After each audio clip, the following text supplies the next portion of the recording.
Welcome all who wander and the curious. Grab your bacon and beans because we're about to embark on a journey into the realm of the ominous giant owl of doom, the Strix. Well, you might be asking yourself, Orso, why did you pick the Strix for this episode? Well, buckle up as we ride on this ancient literature roller coaster from Boyo to Samakias, spanning 7 centuries.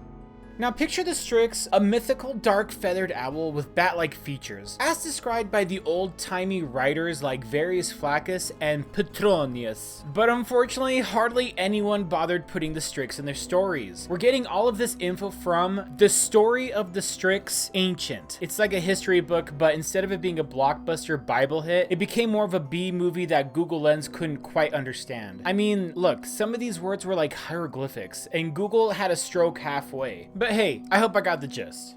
In the 5th century, the Lex Silica marks the beginning of the Strix's linguistic journey across Europe, adopting names like the Italian strega o stragone, the French estri, the Spanish estrige, and the Polish struga. It's like the Strix went on some international linguistics tour, leaving its mark in every language. Enter Isidoras, who looks at the Strix legend and decides to give it a makeover. Suddenly, the Strix isn't this malevolent creature anymore. Isidoras introduces Emma Nocturna Avis, transforming the Strix into a loving night bird, as if slapping some glitter on a dumpster could somehow fix it. It's the creature version of Cinderella, but instead of glass slippers, it's wearing a dumpster fire for shoes. The only makeover it really needs is a bag over its Well, okay, cue the glossographers. The ancient version of today's Mythbusters playing around with the words like Laistrigo, Striga, and Simolus for no apparent reason. At this point, it's like the Strix has a Rolodex full of names, and every time it's called something new, it just casually flips to the next page, giving the middle finger to its supernatural neighbor. Now we're getting into the Cyrillian glosses,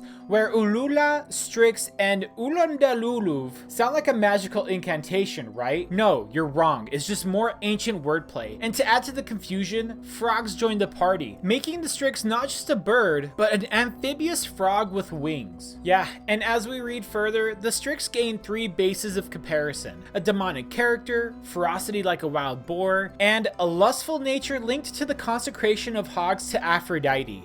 Yeah, the classic Greek triple threat: demonic, ferocious, and a bit of a lover. Well, guess I've dated worse. The Strix become the Casanova of the mythical world, a demonic lover with a side of ferocity. But hey, move over, Cupid. Here comes the Strix, the lovebird. Hey Ma, can we have Cupid? No son, we have Cupid at home.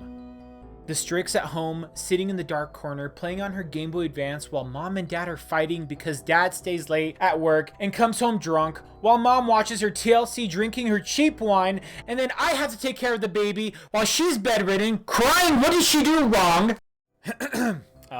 Yeah, let's rewind to ancient Rome and Greece, where Strix were the OG harbingers of doom and ill omens. Strixes, also known as Strixes or Strix, were the eat-your-heart-out creatures of Greek and Roman legends. Metamorphoses, cannibalism, and feeding on human flesh, these guys were the real OGs of the horror folklore. And now we have Seneca the Younger taking us on a tour of Tartarus, where the Strigs live on the outskirts. It's like the California of the underworld, where even the Strigs prefer the mythological dream of a fancy Ohio over the Tartarus mess of a real estate.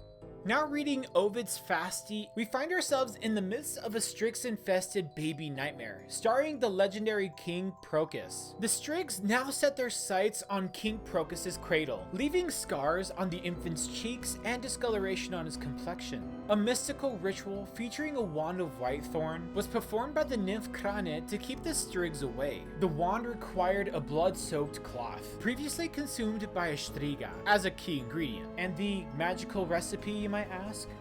It's beans and bacon. Yeah, I bet while Ovid was writing this, he just had a bowl of this slop right next to him. He looked over and said, yeah, this crap will scare him off. And next we have Horace's Apodes. Picture this. You're an ancient sorcerer flipping through your spellbook, casually throwing in a Strix to spice things up. It's the mystical equivalent of adding hot sauce to your incantations. According to Horace, Strix feathers aren't just for the ominous vibes. They're the secret ingredient in a love potion. Move over again, Cupid! It's like the Strix had a side hustle as a mystical matchmaker with a little layer around the lane dubbed Net Strix and Chill. Next, in Pliny's comments, the Strix is associated with potent magical curses. Horace mentions Strix feathers in a love potion, a fact also supported by his contemporary Perpertius. Medea, the OG witch, adds Strix wings to her rejuvenating concoction. The Strix didn't stop at being feathered potion ingredients. They leveled up to just plain old witches. Sex's Pompeius Festus, can I say that on YouTube?